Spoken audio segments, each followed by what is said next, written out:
Hello বন্ধুরা, আবার চলে এসেছি একটা ফ্রেশ ঝাক্কাস ফুল ইনফরমেটিভ ট্রাভেল ব্লগ নিয়ে। আজকে আমরা যাব হচ্ছে কলকাতা টু ব্যাঙ্গালোর।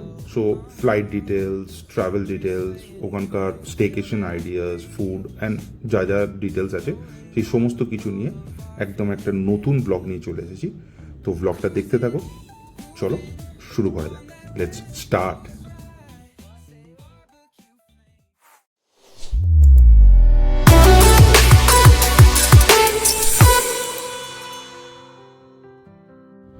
আজকের এপিসোডটা একদম স্কাই হাই, কারণ আজকে প্রথমে আমরা কথা বলবো কলকাতা থেকে ব্যাঙ্গালোর ফ্লাইট জার্নি নিয়ে।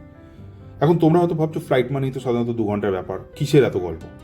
আরে ভাই, গল্প তো লুকিয়ে থাকে টিকিট বুকিং থেকে শুরু করে এয়ারপোর্টে চা, চপ, সিকিউরিটি চেক, জানলার ধারে বসে মেঘের ভেতর দিয়ে উড়ে যাওয়া পর্যন্ত। তো একে একে বলি। প্রথমেই আসি টিকিট বুকিংয়ে। কলকাতা থেকে ব্যাঙ্গালোর ডাইরেক্ট ফ্লাইট চালায় বেশ কয়েকটা এয়ারলাইন্স, যেমন ইন্ডিগো, ভিস্তারা, এয়ার ইন্ডিয়া, আকাশ এয়ার, স্পাইস জেট। প্রত্যেক দিন গড়ে 20-25টা ফ্লাইট যাতায়াত করে। সময় লাগে 2 ঘন্টা 10 থেকে 2 ঘন্টা 30 মিনিট মতো। ফ্লাইটের ভাড়া অফ সিজন মোটামুটি টিকিট 3200 থেকে 4500-র মধ্যে পাবে। আর যদি ফেস্টিভ সিজন হয় তাহলে কিন্তু 6000 থেকে 8000-এর ওপর হবে।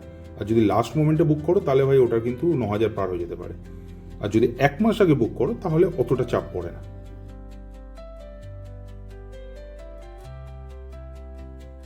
এখন প্রশ্ন, কোন টাইমে ফ্লাইট নেবে? মর্নিং ফ্লাইটে যদি নাও 6টা থেকে 8টার এই যে টাইম স্লটটা আছে, তাহলে কলকাতা এয়ারপোর্টে কিন্তু ভোরবেলা ক্রাউড কম থাকে, আর ব্যাঙ্গালোরে গিয়ে পুরো দিন তুমি কাজও করতে পারবে। ড্রব্যাক হচ্ছে তোমাকে 3টের সময় উঠে কিন্তু রেডি হতে হবে। আফটারনুন ফ্লাইট 12টা থেকে 3টে যে স্লটটা আছে আরামসে উঠতে পারো, সকালের চাপ ওঠার চাপ নেই। কিন্তু কলকাতা এয়ারপোর্টে কিন্তু এই সময় লাঞ্চ টাইমটাতে কিন্তু প্রচুর লাইন থাকে।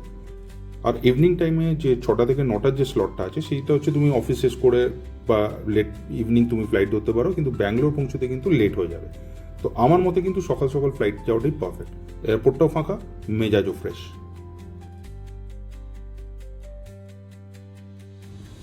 2 ঘন্টার মাঝে ক্যাপ্টেন অ্যানাউন্স করবেন, cabin crew prepare for landing.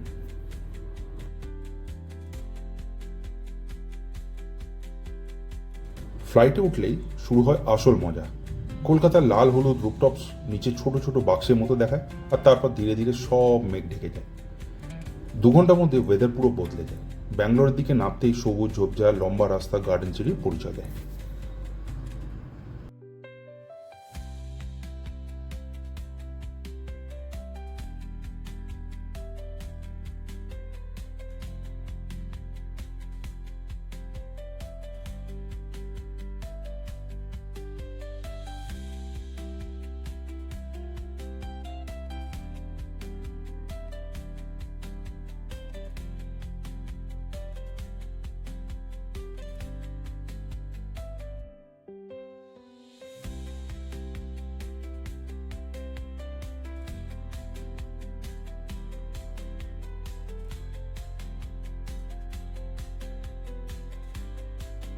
Bangalore airport, যেটা কেপেগৌড়া ইন্টারন্যাশনাল এয়ারপোর্ট, নেমেই ডিফারেন্সটা বোঝা যায়।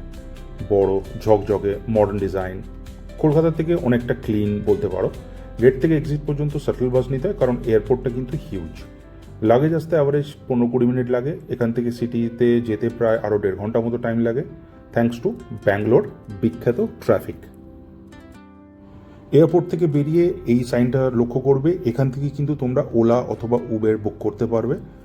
Generally Ola Uber reasonable price, prepaid ট্যাক্সির প্রাইস কিন্তু অনেকটা হাই। এবার চলো তোমাদেরকে দেখাই যে এই ব্যাঙ্গালোরের যে লেজেন্ডারি ট্রাফিক। কলকাতার ট্রাফিক যদি তোমার গার্লফ্রেন্ড হয়, তাহলে ব্যাঙ্গালোর ট্রাফিক হলো গার্লফ্রেন্ডের মা।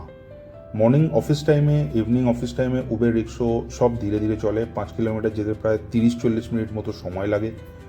তো প্রথম সাজেশন হচ্ছে, যদি প্ল্যান করে সাইট সিইং করতে চাও বা কোনো কাজে যেতে চাও, তাহলে কিন্তু আর্লি বেরিয়ে পড়তে হবে, হাতে টাইম নিয়ে বেরোতে হবে। ব্যাঙ্গালোরের রোডগুলো কিন্তু নিট অ্যান্ড ক্লিন, গ্রিনারিও ভালো রকম আছে। ওয়েদার কুল থাকার কারণে ঘুরতে মজা লাগে, কিন্তু ট্রাফিকের সময় কিন্তু তোমাকে ধৈর্য ধরে বসতে হবে। ব্যাঙ্গালোরে পৌঁছানোর পরে উবের ধরে আমি চলে এলাম ট্রিবো ট্রেন্ড রাজ প্রিমিয়ার ইন্দ্রনগরে। এই হোটেলটা একদম বাজেট ফ্রেন্ডলি। রেট থাকে মোটামুটি 2200 থেকে 2800 পার নাইট উইথ ব্রেকফাস্ট। রুমগুলো খুব সুন্দর, neat and clean, AC, TV, wifi সব রেডি। স্টাফদের বিহেভিয়ার খুব পোলাইট, হেল্পফুল। আমার সাজেশন, এই হোটেলটা যারা ইন্দিরানগরের সাইডে থাকবে তাদের জন্য কিন্তু একদম পারফেক্ট। ইন্দিরানগর যেখানে হোটেলটা আছে সেটা খুব হ্যাপনিং এরিয়া, রেস্টুরেন্ট, পাব, শপিং সব মিলিয়ে নাইট লাইফ একদম লাইভ। এখানে প্রচুর অফিসেসও আছে।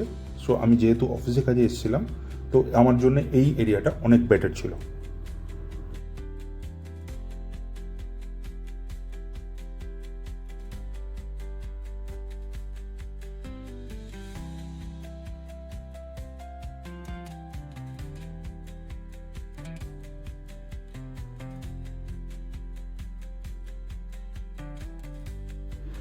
অফিস ক্যাম্পাসটা এবার ভালো করে দেখো, খুব বড় ক্যাম্পাস অ্যান্ড মাল্টিপল অফিসেস আর দেয়ার। এখানে অফিসেস, রেস্টুরেন্টস, সব রকমের সুবিধে আছে।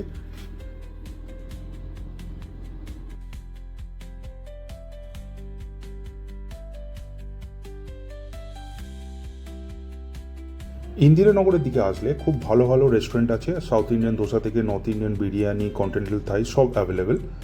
আর এখানে ফিল্টার কফি কিন্তু খুব ফেমাস। এটা খেয়ে কিন্তু তুমি পুরো অওয়েক হয়ে যাবে, পুরো ফুল এনার্জেটিক হয়ে যাবে।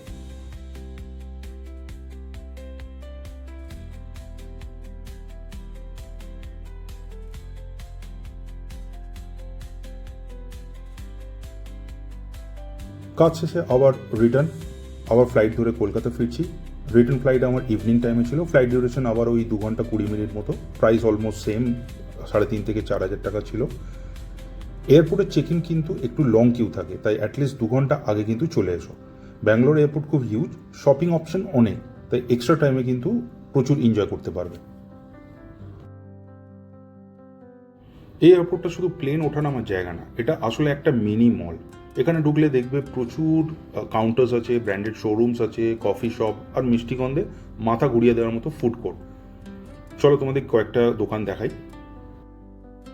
এখানে প্রচুর গিফট শপস আছে, এছাড়া সানগ্লাসেস, হ্যান্ডব্যাগস, ফ্যাশন অ্যাক্সেসরিজ আছে। হ্যান্ডব্যাগ আর ওয়ালেটটা যদিও একটু কস্টলি, কিন্তু কোয়ালিটি কিন্তু ক্লাস। আর ফ্লাইট যদি লেট হয় তাহলে এই দোকানগুলো ঘুরে ঘুরে কিন্তু তুমি তোমার টাইম স্পেন্ড করতে পারো। Mysore pak, filter coffee powder, sandalwood soap, এগুলো কিন্তু best gift item from here. তবে মনে রাখবে, এয়ারপোর্টে শপিং মানে শুধুই কিন্তু time plus plus gift item, full মার্কেটের অল্টারনেটিভ নয় কিন্তু।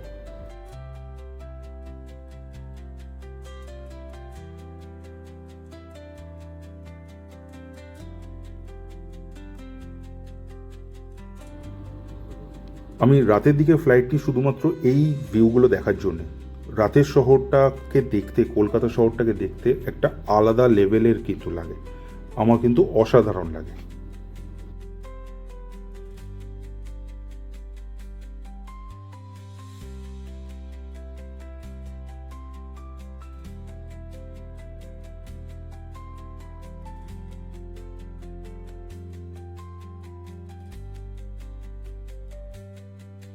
এই ছিল Kolkata to Bangalore flight details. এছাড়া আরও যে ডিটেলসগুলো আমার সম্ভব ছিল আমি তোমাদেরকে দিলাম বিস্তারিত। এখন যাদের প্ল্যান আছে ব্যাঙ্গালোর যাওয়ার, এই ব্লগ সেগমেন্টটা দেখলে কিন্তু 50% টেনশন কিন্তু তাদের কমে যাবে 100%। আবারও বলছি, ট্রাভেল মানে শুধু কিন্তু পৌঁছানো না, বরং রাস্তাটা উপভোগ করা। আর উইন্ডো সিট দিতে কিন্তু একদম ভুলো না, নাহলে এই যে ভিউজগুলো এগুলো কিন্তু মিস করবে। আর ইনস্টাগ্রাম স্টোরি ডেফিনেটলি পোস্ট করবে।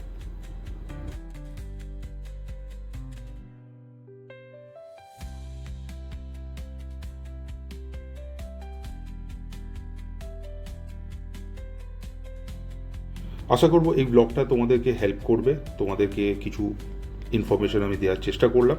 যদি সেইগুলো ভালো লেগে থাকে, please share with your friends and family. ব্লগটাকে লাইক করো, শেয়ার করো, অ্যান্ড প্লিজ চ্যানেলটাকে সাবস্ক্রাইব করে রেখো। আরও ভালো ভালো ব্লগ খুব তাড়াতাড়ি আসছে, তো আবার খুব তাড়াতাড়ি দেখা হচ্ছে। ততক্ষণ বাই।